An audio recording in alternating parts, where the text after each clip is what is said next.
O komitenin içinde olduğu söylendi. Sonra aklandı, serbest kaldı. Hırsı hiç bitmedi.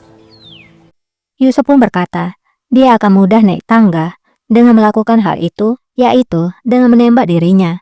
Bukankah begitu, Paman? Adam kendine sıka sıka yükselmiş ha. Paman Ferman pun berkata, Mahmud Pasha, dia bekerja dengan seseorang di Istanbul. Dia tidak akan peduli jika itu orang Armenia, Roma, dan juga Yahudi. Ne kadar İstanbul artığı varsa işte Dia bekerja sama dengan semua etnik di Istanbul. Aku mengira dia sudah bertemu dengan sekutu yang lebih berkuasa. Tiba-tiba, Yusuf melihat gadis yang sedang berjalan sendirian. buldu.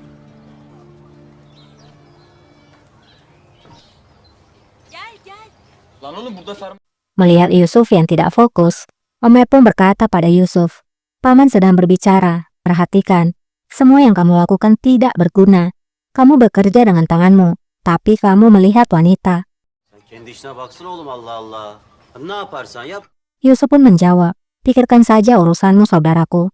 Berapa banyak pun yang kamu lakukan, kamu hanyalah putra dari paman Asim penjual sup. Tapi, kamu, entah bagaimana, memilih istana seperti tempat bermainmu. Kamu akan memberikan kami masalah suatu hari nanti. Aku memperingatkanmu. Gün başımızı yakacaksın, haberin olsun. Yusuf. Namun Omer yang memiliki sifat patriot, ia pun menjawab, Yusuf, pengkhianat itu mengacungkan senjatanya pada Sultan. Di ujung pistol itu adalah negara kita, keyakinan kita, dan kehormatan kita. Dinimiz, namusumuz. İyi de sen ben ne yapayım? Yusuf pun menjawab, baiklah, tapi apa yang bisa aku dan kamu lakukan? Kardeş bilmez Omer misin? menjawab, saudaraku, kamu tidak tahu atau kamu hanya tak ingin melihat faktanya. Nabi Muhammad mengatakan, Efendimiz Aleyhisselatu Vesselam ne demiş? barang siapa di antara kalian melihat kemungkaran, maka hendaklah ia mengubahnya dengan tangannya. Jika ia tidak mampu, maka dengan lisannya. Dan jika ia tidak mampu juga, maka dengan hatinya. Dan itu adalah selemah-lemahnya iman. Bukankah dia mengatakan hal itu? Yapamıyorsanız dilinizle, ona da gücünüz yetmiyorsa imanın en zayıf derecesidir. Dememiş mi? Yusuf pun mengangguk. Paman Ferman pun menjawab, ya, dia mengatakannya.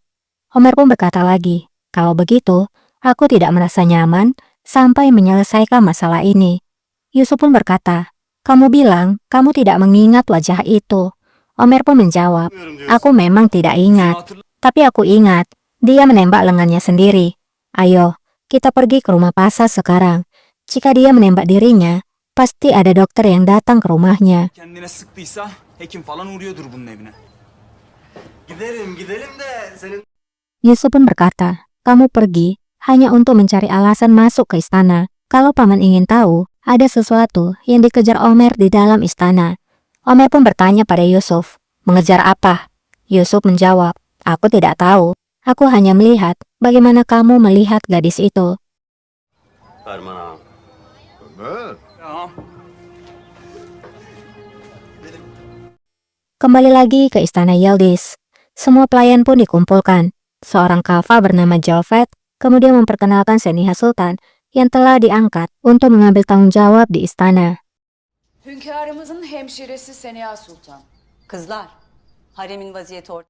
Seniha pun berbicara, situasi istana sudah jelas.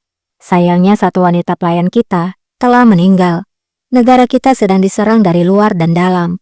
Seperti yang kalian tahu juga, Bidar Sultan sedang sibuk dengan isu tentang adiknya. Ini adalah sangat krusial baginya untuk mengurus istana di saat seperti ini. Terlihat Bidar di dalam ruangannya mendengar ucapan Seniha dari luar. Malumunuzdur. Bidar Sultan ondan. Haremle alakalı. Kızlarımızın uyku vakti ne Seniha pun bertanya, kapan waktu tidur bagi anak-anak Jalfet Kalfa? zaman Zülfet? Jalfet pun menjawab, tidak ada waktu tidur sultanku. Seniha pun berkata, mulai sekarang, setelah 1 jam sholat isya, maka harus pergi tidur. Evet, Efendimiz. Herkes kurallara, kaidelere bağlı olarak iş. Setiap orang akan melakukan pekerjaannya sesuai aturan.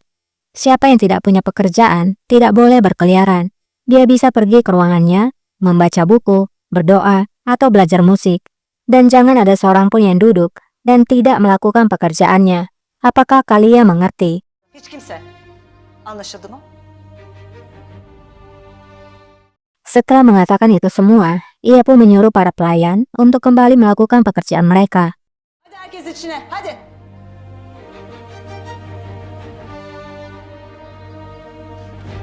Burada olduğunuzu fark etmedim. Seniha lalu masuk ke ruangan Bidar. Seniha berkata, "Aku tidak tahu kalau kamu ada di sini. Maafkan aku. Aku ingin memberitahukan padamu keputusan dari Sultan." Tapi Demek isterdim Bidar ama pun menjawab, "Keputusan Sultan? Sepertinya kamu yang memintanya, Seniha. Apakah kamu pergi kepada Sultan dan meminta hal ini?" Arzunuzmuş gibi geldi Seniha Sultan. Ket bir zamanda gidip hünkârımızdan Di saat terjadi malapetaka seperti ini, apakah kamu meminta untuk mengurus istana ini? Seniha pun menjawab, "Kamu salah. Sultanlah yang meminta aku melakukan hal ini. Tapi tidak untuk waktu yang lama. Fatma Pesen Hanim, dia sudah sembuh. Aku akan memberikan tugas ini ketika dia datang." Fatma Pesent Hanım sağlığına kavuşmuş. Mendengar nama Fatma, Bidar pun berkata, "Aku akan pergi kepada Sultan untuk berbicara." Jadi, siapa itu Fatma Pesen Hanim? Dia juga adalah salah satu permasyuri dari Sultan Abdul Hamid.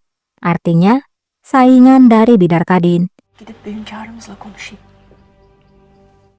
Namun, Seniha berkata, aku menyarankanmu untuk lebih baik kamu tidak pergi, karena Sultan tidak ingin menemuimu, dan mungkin Sultan telah berpikir untuk menceraikanmu.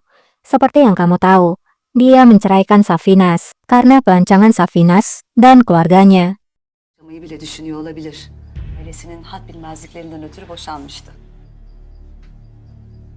Ya, Safinas juga adalah salah satu dari permasyuri Sultan. Bidar pun hanya bisa terduduk lemas. Wah, situasi Bidar benar-benar sedang diguncang. Satu sisi adiknya difitnah sebagai pengkhianat, sisi lain, permasyuri Sultan akan kembali ke istana. Belum lagi, Seniha yang adalah lawannya, kini memegang kendali harem.